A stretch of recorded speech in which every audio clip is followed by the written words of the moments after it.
Ang kwentong ito ay hango sa totoong buhay. Karanasan ito ni Noli. Taong 1996, Bacolod.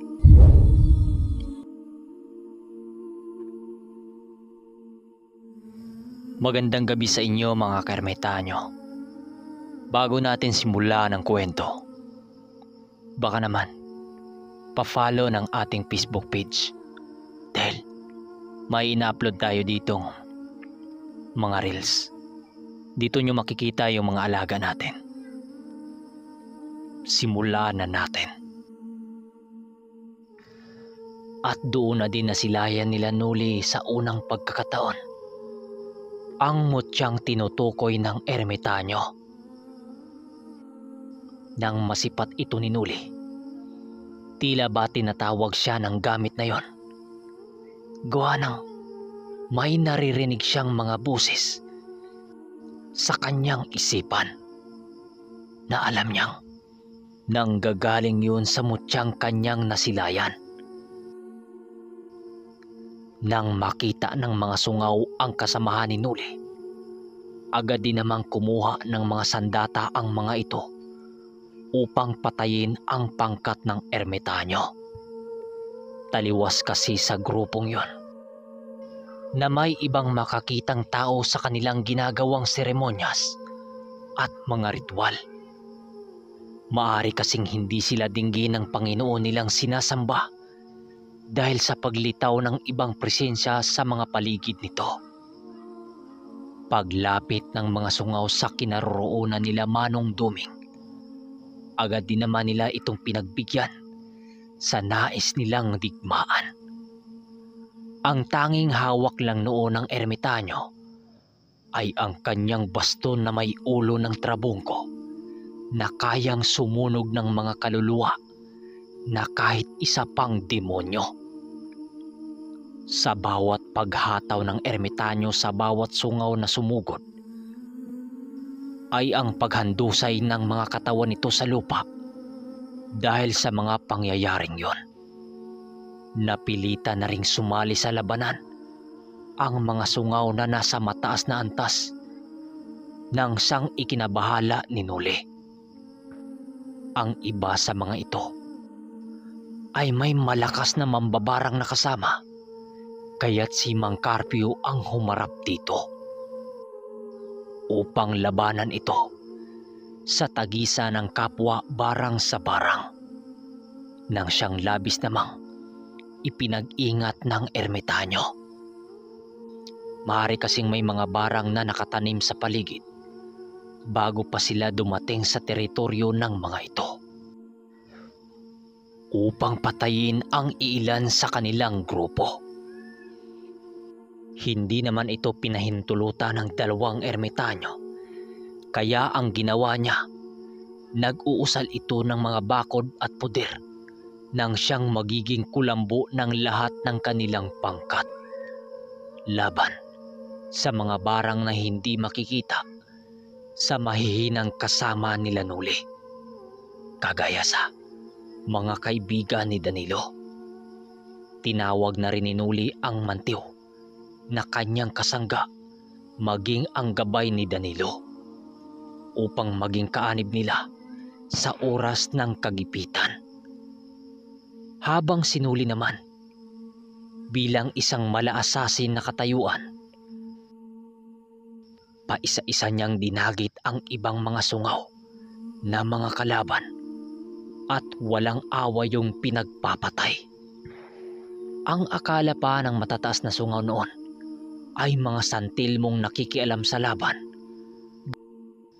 Gawa ng sa bawat mataga ni Noli ng kanyang kampilan ng arkanghel, nagliliyab ito hanggang sa matupok ito sa apoy.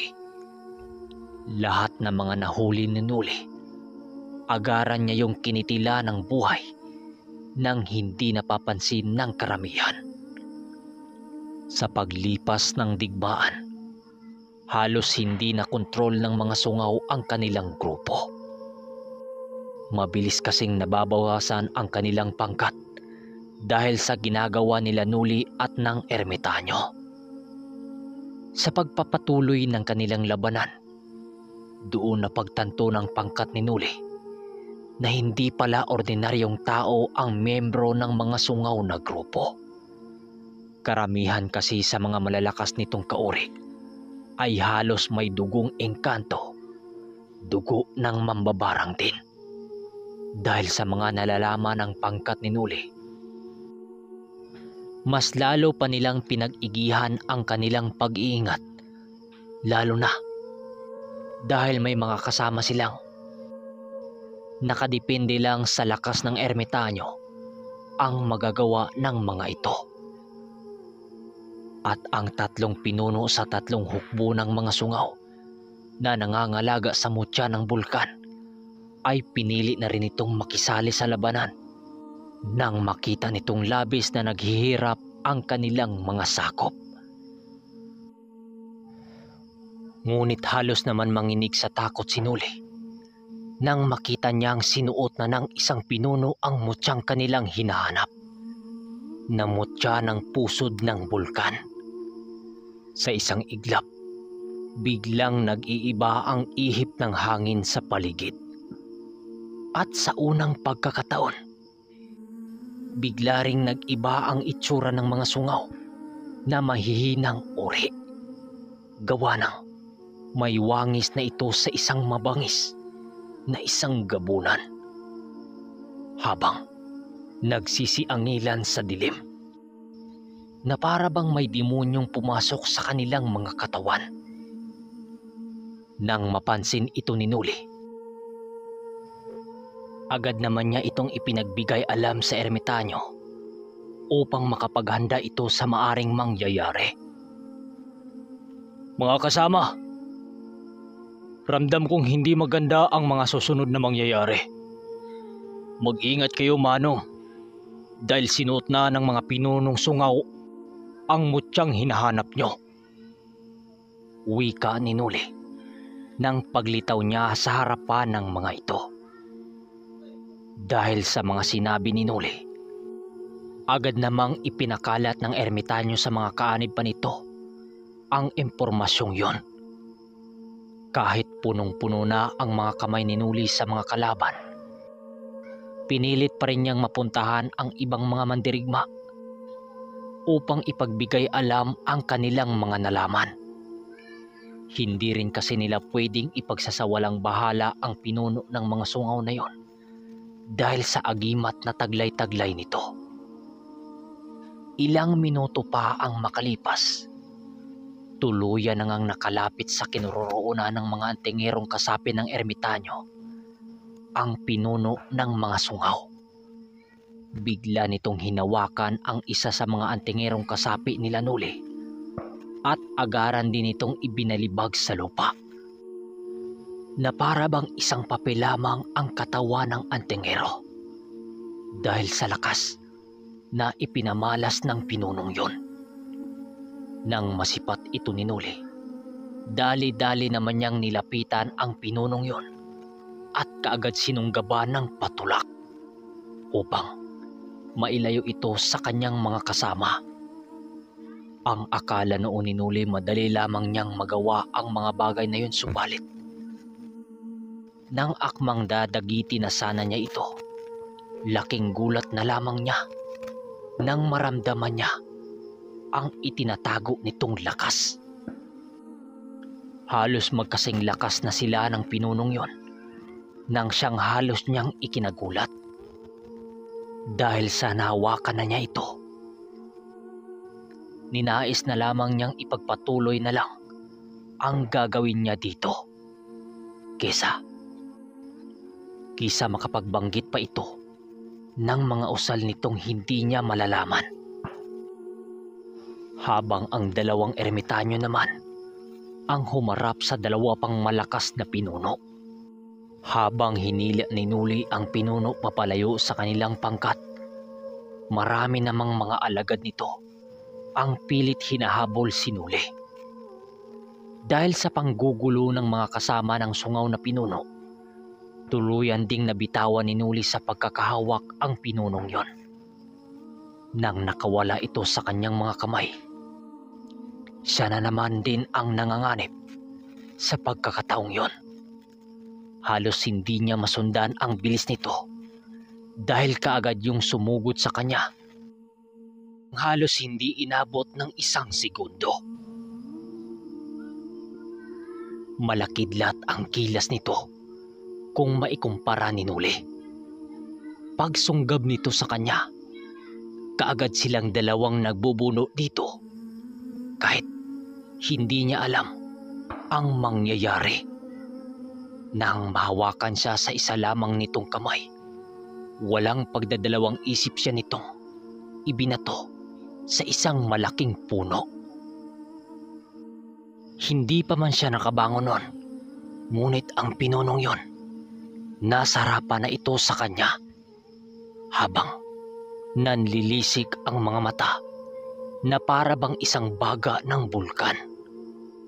Umuusok-usok din ang katawan nito na para bang isang apoy na inilublob sa tubig. Sinubukan rin niyang tawagin ang kanyang kampilan, ngunit kahit anong taga niya rito, hindi niya ito magawang matamaan. Dahil sa natatanging lakas ng kalaban, nag-iisip siya noon ng maaring kahinaan ng mga ito, at nang makita niyang malapit na sila sa isang ilog, unti-unti niyang dinala dito ang kanilang pagbubuno hanggang makaabot na sila dito. Pagdating nila sa tubig, doon naman nakapaghanap ng pagkakataon si Nuli upang gawin dito ang ninanais niya. Subalit ang mahirap, hawak-hawak pa rin siya sa liig nito. Dahil sa higpit ng pagkakapit nito sa kanya, kaagad naman siyang nagbigkas ng mga usal na natutunan niya sa libreta ng ermitanyo. Pagbigkas niya ng mga usal na yon, tila ba naging isang igat itong si Nuli dahil sa dulas ng kanyang katawan pagdating sa tubig. Nais pa sana niya itong kitila ng buhay. Nang masipan niyang paparating na sa kanilang kinaroroonan ang mga kasapi nito, pinili na lang niyang tumakas dito upang makapaghanda ng maigi. Nais niyang unahin ang mga galamay nito upang wala nang sagabal sa nais niyang gagawin sa pinunong yon. Nang makatakas na siya, agad din naman niyang sinugod ang mga mambabarang gamit-gamit ang abilid niyang kayang maglaho. Agaran niyang pinagtatapyasan ng mga ulo ang mga ito gamit-gamit ang tabak na palaging nakasukbit sa kanyang likod, nang siyang naging sanhi ng kamatayan ng mga mambabarang. Ang iilan sa mga mambabarang, nakapagpalipad pa ito ng mga insektong kayang pumatay ng isang kalabaw bago ito namamaalam sa mundong ibabaw. Ang mga antingero at albularyo naman na mga kasama nila Nuli, patuloy pa rin itong pinagpapatay ang mangilan-ngilang mga sungaw na patuloy na lumalaban. Ang dalawang ermitanyo naman noon at yung si Danilo, abalang-abala sa pagpatay sa may mga sapi na mga engkantong bakaw. Napakadelikado noon ng mga kaharap nila Manong Duming, gawa ng ang mga engkantong nakasapi sa mga iyon ay ang mataas na uring engkantong itim na napapilang sa mga bakaw. Kitang-kita noon ni Nuli ang mga usok nito na nakapalibot sa mga kalaban nila Mang Carpio. Ayon kay Nuli, na yun ang mga kaanyuan ng mga engkanto na sumasapi sa grupo ng mga sungaw na kulto. Pero kahit anong paghataw nila sa kanilang mga tanikala sa ermitanyo, hindi nila ito magagawang masugatan. Samantalang ang ermitanyo noon, sa bawat pagtama ng kanyang baston sa mga sungaw, sipat na sipat ni Nuli ang pagkasunog ng mga kaluluwa ng mga engkantong yon na nakapaloob sa mga katawan ng mga ito.